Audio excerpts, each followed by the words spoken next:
Good morning, students. I am Rohit from Applied Science Department, working in RPID College campus Kannauर। तो last video के अंदर हम discuss करते हैं रैंडम वेरिएबल। आज हम डिस्कस करेंगे प्रोबेबिलिटी डिस्ट्रीब्यूशन। प्रोबेबिलिटी डिस्ट्रीब्यूशन देखो, प्रोबेबिलिटी डिस्ट्रीब्यूशन क्या होती है? जो मेरे पास जो प्रोबेबिलिटी की value with respect to random variable जो होगी तो उसको बोलेंगे प्रोबेबिलिटी। अगर उसको हम टेबल के फॉर्म में लिखते उसको बोलेंगे रैंडम प्रोबेबिलिटी डिस्ट्रीब्यूशन। दैट मैंने मान लिया कि P1 P2 P3 P4 data s p n b है, मेरे पास प्रोबेबिलिटीज है रैंडम वेरिएबल एक्स की, और एक्स की वैल्यू कैपिटल एक्स की वैल्यू की x1 x2 x3 and one respectively, such that x of this is equal to x1 P1 x2 P2 x3 P3। तो this is probability distribution. Probability distribution क्या है?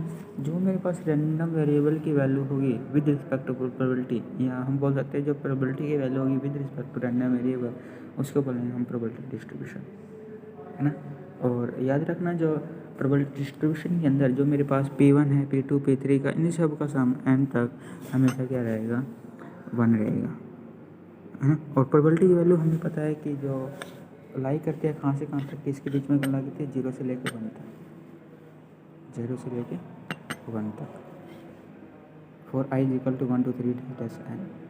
और यहाँ पर P1 P2 P3 plus debt है P4 Pn this is equal to 1। तो यहाँ से just summation i equal to 1 से n P ऑफ x है दिस इज इक्वल टू 1। तो उसके बाद एक्सपेक्टेशन और mean of discrete random variable, इसमें क्या आएगा? The mean of random variable x denoted by e of x। The mean होता है रैंडम वेरिएबल के अंदर हम डिनोट करते हैं हम e ऑफ x से, या मूव से भी हम डिनोट करते हैं। Also called expectation is e of x this is equal to mu. तो दिस इज इक्वल टू क्या होगा? x1 P1 plus x2 P2 plus x3 P3 that है xn Pn। तो यहाँ से i इज इक्वल टू 1 से n p i x i this is equal to मेरे पास क्या रहेगा? मीन रहेगा। तो e ऑफ x एक्सपेक्टेशन भी बोल देते हैं, मीन भी बोल देते हैं, मीन, है ना। तो मीन क्या रहेगा इसका? Summation of i is equal to 1 से n x i p i. अब हम इसका डिस्कस कर रहे हैं variance of discrete random variable. तो variance of discrete random variable मेरे क्या? Variance of x this is equal to summation i is equal to 1 से n x1 का स्क्वायर P1 माइनस म्यू का स्क्वायर। और यहाँ से क्या आएगा? x1 का स्क्वायर मतलब e ऑफ x का square minus e of x का होल स्क्वायर। तो दिस इज इक्वल टू क्या रहेगा? मेरे पास वेरिएंस रहेगा वेयर e ऑफ x का square this is equal to summation i is equal to 1 से n x का स्क्वायर p का P1। तो दिस इज मेरे पास क्या रहेगा?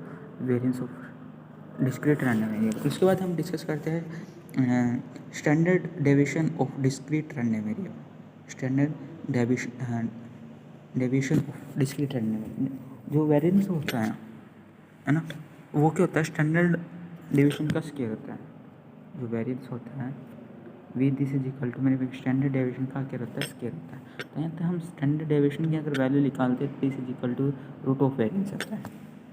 क्या आता है? Root of variance. तो जो स्टैंडर्ड डेविएशन आएगा क्या रहेगा? रूट ऑफ वेरिएंस आएगा। ठीक है, एक एग्जांपल डिस्कस कर लेते हैं। Pair of die is roll twice. एक डाई को मैंने 2 टाइम्स क्या करा? रोल करा। Find the probability distribution of number of doublets number of doublets. तो x denote the number of doublets this is equal to 1 1 2 2 3 3 4 4 5 5 and 6 8।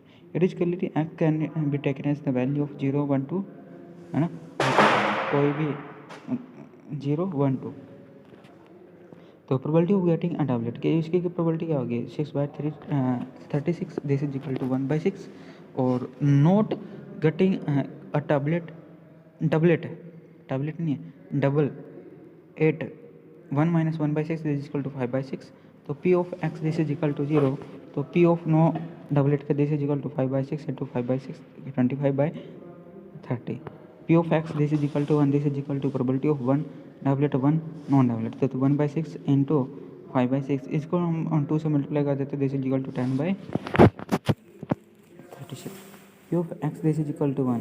तो this is equal to probability of 2 doublet this is equal to, यहाँ पर 2 आएगा 1 नहीं आएगा, यहाँ पर 2 this is equal to 1/6 into 1/6 कितना 30/1/36।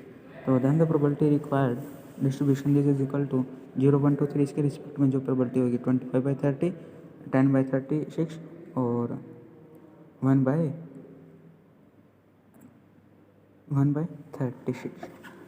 तो this is probability distribution. Thank you.